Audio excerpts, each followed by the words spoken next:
outstanding horseman, swordsman and soldier, a virtuoso violinist, a conductor and composer, as well as a regular in the smartest Parisian salons, Joseph Bologne, Chevalier de Saint-Georges, was the very model of 18th century masculinity in all respects, except one. The illegitimate black son of a French plantation owner and an enslaved woman from Guadeloupe, Saint-Georges was the exception in every room he walked into. So how, in an age in which racism was enshrined in law, did this extraordinary man, the earliest black composer whose music has survived in the classical repertoire, go from difficult beginnings to significant professional success and social status? Professor Christopher Dingle helps introduce us to a historical trailblazer whose exceptional story, as well as his music, has been neglected for far too long. It's an extraordinary story. I truly believe he's one of the most remarkable people ever to have lived. His father always recognised him as his son. There wasn't the kind of wide promiscuity that was typical of plantation owners at the time. He took him with his mother and his official wife and his other daughter to France when Joseph was very young, and brought him up as a young member of the minor nobility, and he learned all the things that a young gentleman needed to know. So he learned etiquette, he learned fencing, dancing, languages and things like that, and he excelled at absolutely everything.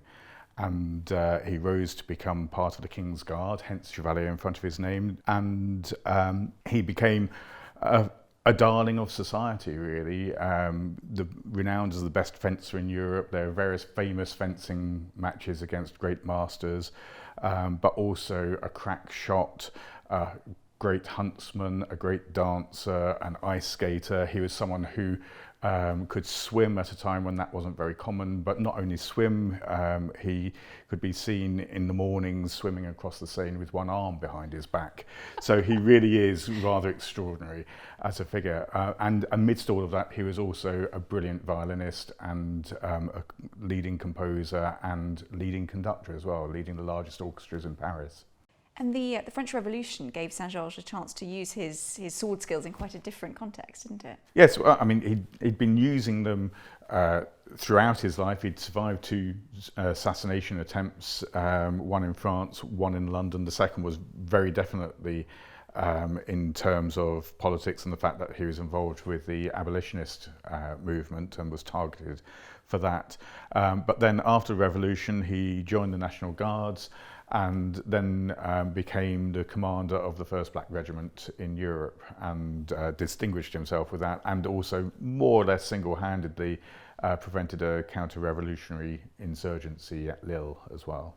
And historically, often I think the first thing people hear about Saint-Georges is this rather pejorative historical term, the Black Mozart. Is that a useful term nowadays? No, it's an understandable hook, but actually it's looking through the telescope the wrong way. Saint-Georges was the older man. He was the established man when Mozart came to Paris in 1778. So really at the time, people may have thought of Mozart more as being like the white Saint-Georges, apart from the fact that Mozart only did music and didn't have all of these other things that he could do as well. So Saint-Georges was at least as famous as Mozart, if not more so. And talk to me about his musical output. Are there particular genres he's expert in or enjoys more than others?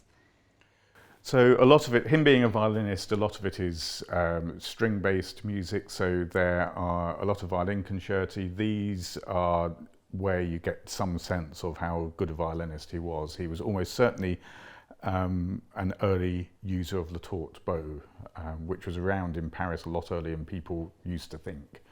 And the solo parts for those, which were written for himself, as was normal in those days, went very high indeed. So they go an octave or more higher than any of Mozart's violin concerti.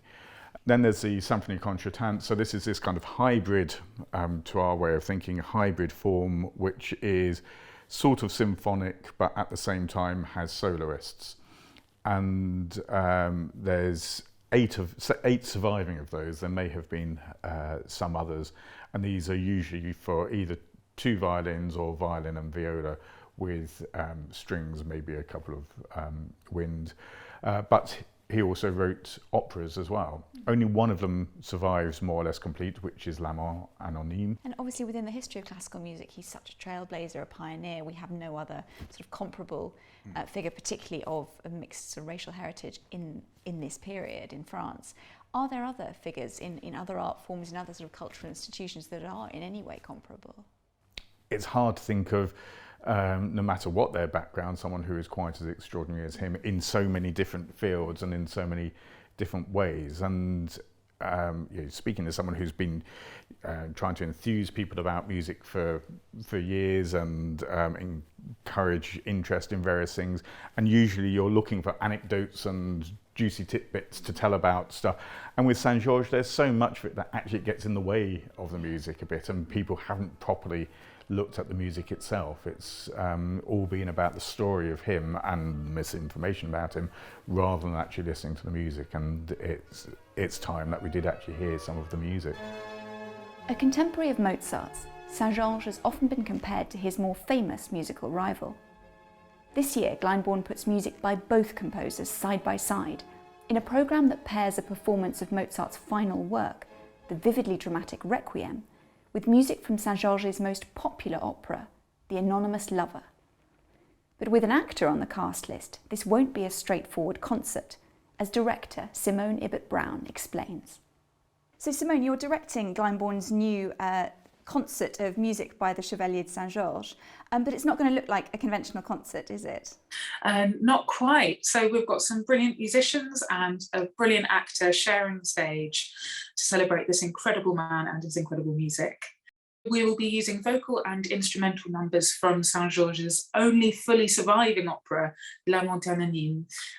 It's a tale of love separated by class, written on the eve of the French Revolution. So it was really quite an amazing piece at the time, and I mean, it is now at all times, really. It features classical beauty, but utilised to a really deeply moving effect, and it speaks about human nature and the shape of society with great eloquence and great grace, actually.